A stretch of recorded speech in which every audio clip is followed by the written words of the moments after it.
বিসমিল্লাহির রহমানির রহিম।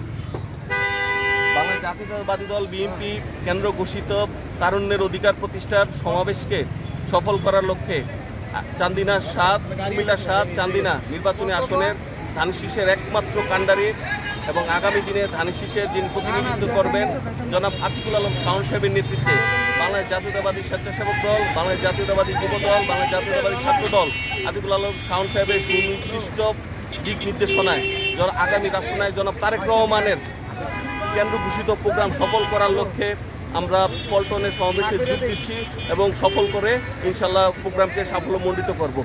বাংলাদেশ জিন্দাবাদ, বাংলাদেশ জাতীয়তাবাদী দল জিন্দাবাদ, বাংলাদেশ জাতীয়তাবাদী স্বেচ্ছাসেবক দল জিন্দাবাদ, বাংলাদেশ জাতীয়তাবাদী যুব দল জিন্দাবাদ, বাংলাদেশ জাতীয়তাবাদী ছাত্র দল জিন্দাবাদ, আগামী রাষ্ট্রনায়ক জনাব তারেক রহমান সাহেব জিন্দাবাদ, আমাদের নেতা আতিকুল আলম শাওন সাহেব জিন্দাবাদ।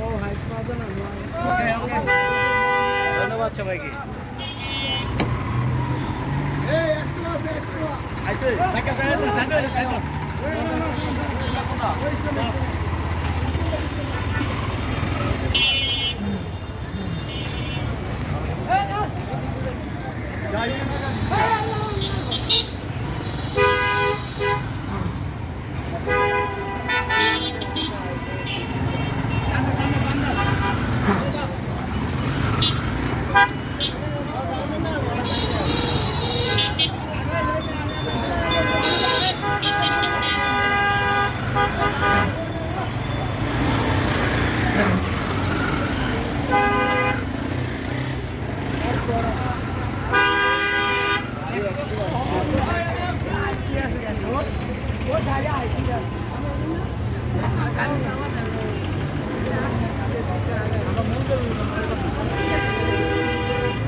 যাও